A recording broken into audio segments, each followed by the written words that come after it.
Hello, everybody, and welcome to episode 4 of Shelf Read today, where today we'll be talking about the first 17 episodes of Monster. Now, I have the other two shelves on display today, but the main thing I'm talking about today is on actually the first shelf over there. But, Monster. So, the story begins with, we are introduced to the character of Kenzo Tenma. He is a neurosurgeon who works at a hospital in Germany. So, from there, first episode, we're put in, we're thrown into the hospital first thing off, and we see Tenma getting out of a successful surgery on a German opera singer. And this opera singer had come in after a different patient who had previously entered into the hospital with a brain injury. I believe it was a stroke, tumor, something like that. It's been a moment, so it's a little iffy. I mean, the specifics aren't too necessary. But, with that, we are shown this man's grieving wife and son. They run up to him and they're like, "Why didn't you save my father?" And he was like, "I was just following orders." Well, so after that, we're introduced to the director of the hospital, and we go to see that he's a very greedy and self-centered man. All he's willing to do is build his hospital and acquire more money for himself and more fame. So that is why he recommended that Tenma work on the opera singer, while a lesser neurosurgeon worked on the other Turkish man. So that ultimately led to his death, and Tenma feels a little bit of guilt for this. And Tenma's fiance, who is the director's daughter, is speaking with him that night. He's voicing his grievances about having to have cared for the, more astute man. And she voices to him that she believes that all lives are not equal. This really sits bad with Tenma. So the next couple of days, Tenma is faced with this instance again, where at this time, both a young boy who has been shot in the head, his parents were found murdered, and his sister was found instead of shock, and he was shot in the head. They find him, and he's brought to the ER. And Tim is like, "I must work on this kid because he just got in." Then after that, the mayor of the city comes in as well with a brain injury as well. And the director absolutely demands that Tim works on the mayor, but he does not. He ends up working on the young boy, saving his life, and successfully stopping him from dying due to the brain injury. And well, after that, the mayor ultimately ends up dying because he had the lesser neurosurgeon working on him. I can't remember exactly what his name is. He's a cool dude. He is him as kind of acquaintance throughout these first couple of episodes. But after that, we learn and see that the director has now taken Tenma's position as chief surgeon away from him, and he's essentially stripped him down to the lowest of the low, forcing him to work long hours and all of that, just because he made the right choice and worked on the person who was first in there, especially since it was a child. And after that, we see Tenma voicing his grievances around this kid, which becomes very important to the story later on, but he's voicing his grievances, talking about how he is mad about how he was stripped of all of his, how do I phrase this? Stripped of all of his power, or his prestige. And after this, he's voicing the kid. The kid is still asleep, but he regains consciousness during this time. That is very important. So later on, the man comes in, and they're speaking with two of the doctors who replaced Tenma as chief surgeon and higher ups. And while doing this, they eat some candies. And well, later on, all three of these men mysteriously die, and no one knows why. And then we're introduced to investigator Lunge. And Lunge is honestly a really cool character. I love how he does the finger twitch thing to type. He likes phantom typing, so he can record it into his memory, which I just thought was a really interesting little quirk about him. But after that, we're introduced to Lunge, who is investigating the death of the director, and we see the director, Ava, who's Tenma's fiance and the daughter of the director. We see her grieving and all that, and she tries to reconnect with Tenma, and Tenma denies her because he realizes that she's a horrible person. Okay, so just Ava overall throughout these 17 episodes got to be my least favorite character in all of this series. She is just a straight up horrible person. So maybe she can redeem herself, but I'm honestly kind of hoping that who the little boy is ends up eliminating her. So after this, we have a 9-year time skip, and so Tenma throughout this time, since so many people were lost of seniority at the hospital, he's been promoted back to chief of surgeon. He's doing the best he can in this. He's thriving in his environment. And well, after this, there has been a mysterious string of just older couples with no children getting murdered. So this goes on to happening, and eventually a man who is suspected of having murdered this woman he receives a head injury after getting hit by a car. And he comes into the hospital. Tim is working on him, and he goes to build a relationship with this man. And they become friends. They start talking. The man voices how he wanted a little clock that popped out with a nutcracker when he was a child. And that's where he started his life of crime, because he attempted to steal that clock but got caught. So, after that, Tenma is helping this man, and eventually, after having even been guarded by Lunge's investigators, someone comes in, eliminates the investigators, and takes the man. Well, obviously, since Tenma wants to do the good thing and take care of his patient, he goes searching for him, he goes looking. And he eventually finds him in this car garage. And there's a shadowy figure trying to eliminate this man and kill him. And so, after that, we see this this now man revealed by the lighting. And it is the boy who Tenma had worked on 9 years prior. His name is Johann Liebert, or that's at least what he was known as at the time. He takes on multiple different names throughout the series. I believe at one point he's called Eric, but he's predominantly known as Johann throughout the entire series so far. And that's what Tenma calls him. So, Johann is the one behind these murders. It is revealed that he's been killing people. And Tenma makes this connection.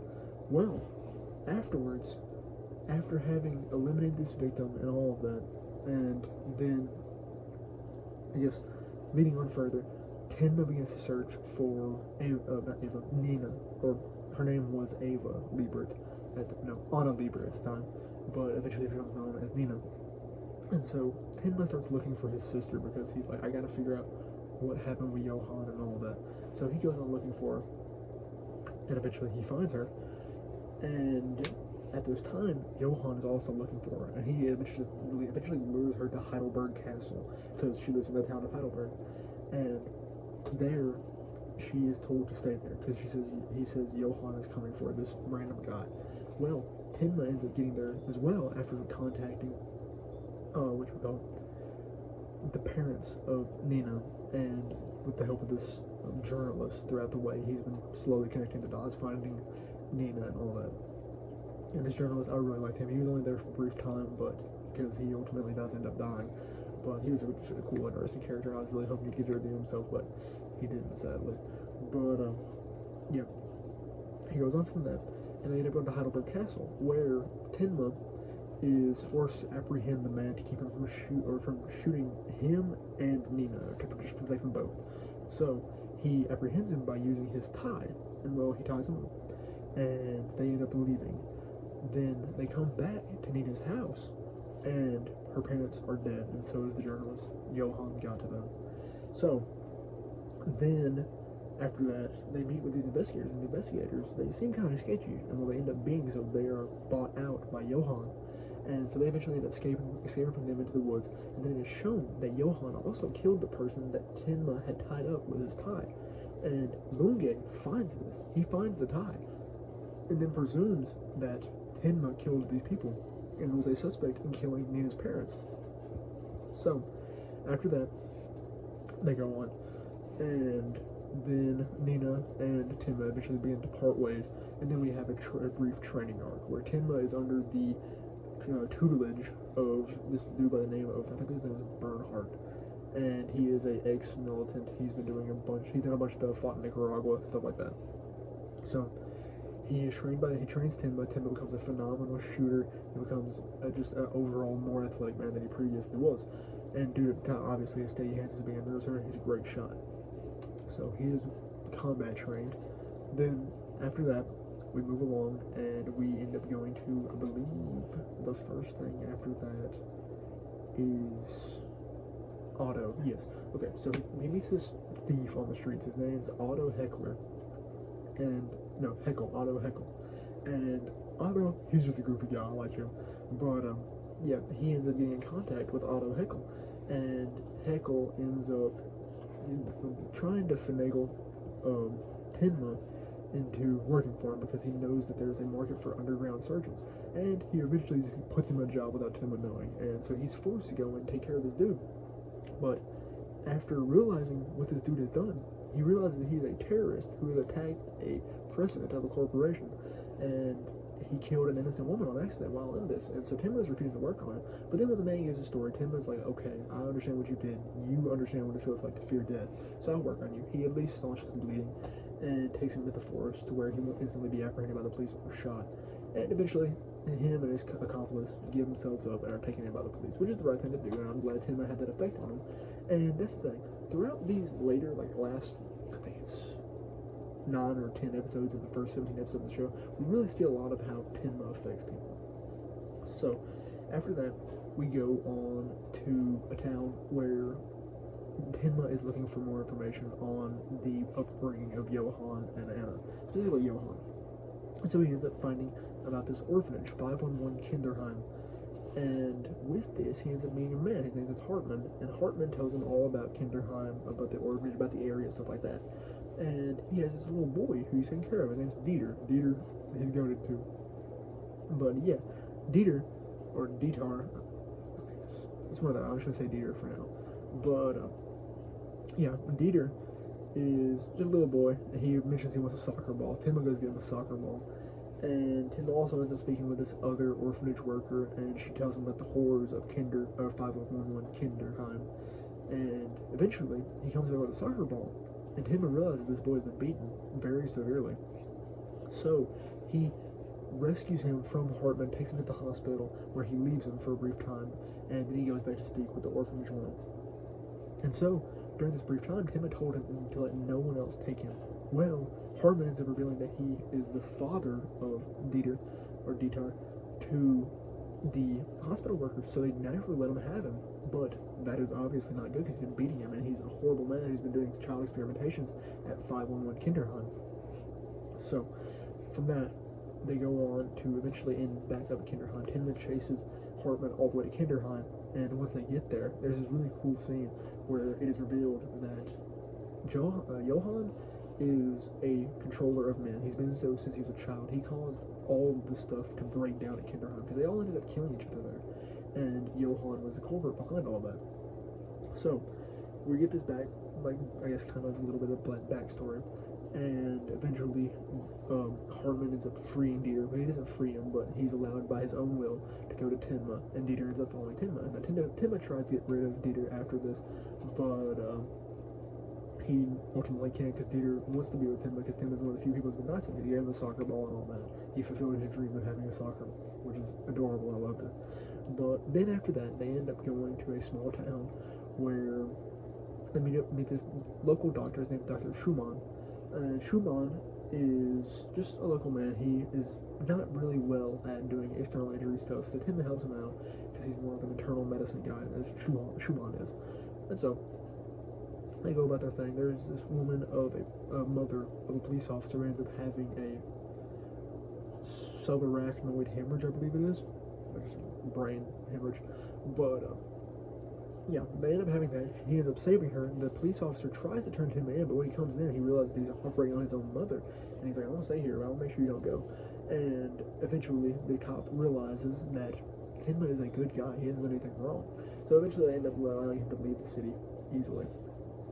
Now, this eventually leads into the, mini arc of the Turkish gang and the baby, which is a mafioso club. He's a leader of a neo-Nazi group. And so, with that, they find the baby, and they realize that Nina is in the area also looking for Johan while they're looking for Johan. So, they go over there, they search for Johan, and Timba is ultimately captured by the baby, and he's beaten, interrogated, all that stuff, and trying to be assuaged from searching into Johan more. And Nina ends up being captured, but she is treated kindly because Johan wants her alive. He just wants to see his sister. And so she's kept safely, eventually ends up escaping, and she was also kind of trying to save this woman who was also locked in the same mansion as she was, but she ultimately ends up not being able to do that because she ends up dying and getting killed.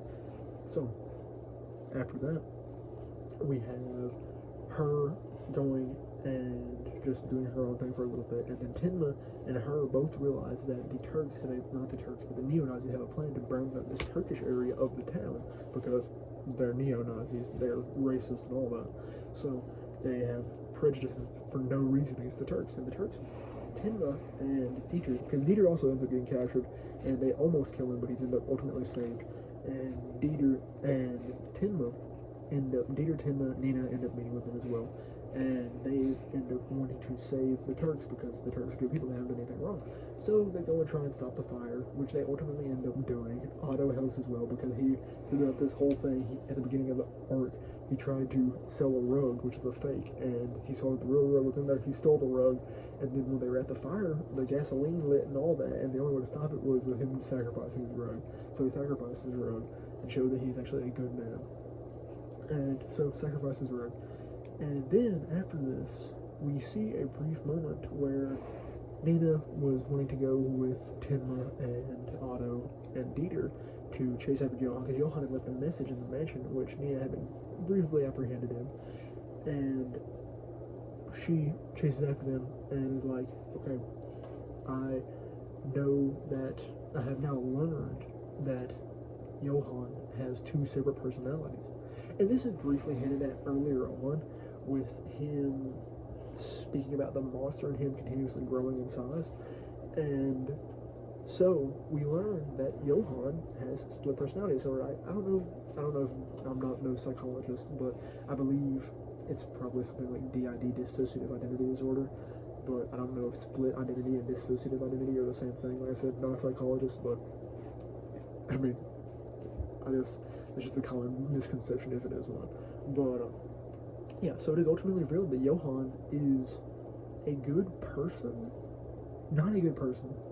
I guess the good thing is to say he has a personality which wished to escape his murderous personality. Because he keeps talking about how this monster inside him is growing, and in the last scene of episode 17, we see that he is talking about how this monster inside him is about to explode, so we know something drastic is going to happen in the next couple of episodes. So that is predominantly the synopsis of what happens overall. I am really enjoying this so far, because I got past the parts that I had read to in the manga, because like I said, I only had 2 volumes, since that's the only one I could find or buy, and I don't like ordering books offline. But yeah, with that, I really just learn more about Johan specifically, because I know there is a lot more to learn. I want to learn about how he ended up on the Czechoslovakia border, which is one thing that I forgot to mention, but him and Anna were found on the Czechoslovakian border before they were taken in by any orphanage. That's how they ended up in Germany. So I'm wondering where he is, what's going to happen with him, and like when I said the baby and all that, they were attempting to install him as a leader because he's a naturally charismatic and strong leader. So I'm ready to see what they do with him, because I'm wondering if he's going to lean more to the leader aspect, kind of like a cult leader or a leader of some Jurassic movement, possibly form some militant group or something like that, or if he's rather going to sit more in the shadows as he's been doing recently and kind of just puppet master and manipulate the strings. So I'm ready to see what they do with Johan. I'm also ready to learn, just see where Anna goes, or Nina, because I don't know how her character's going to go, because she promised Tenma that she wouldn't kill at the end of the 17th episode, but I wonder if she'll break, I wonder if she'll snap, I wonder if she would be the one to possibly kill Johan, because I believe Johan's going to have to die, because I don't believe there's any way to suppress his personality, his alternate personality, the murderous one. So I am ready to see how that turns out, and I guess I really don't know, because I haven't had any spoilers for this, so I don't know how anything is actually going to happen, so it really excites me, because most animes I watch I've already been spoiled for, but this one is a rare one where I haven't been spoiled at all, so I'm ready to see how it goes. And I have high hopes for the future, because I've heard this story is phenomenal, and it has been phenomenal so far. So thank you very much for watching this Shelf Review episode 4 in a little bit of a different environment. So yeah, thank you.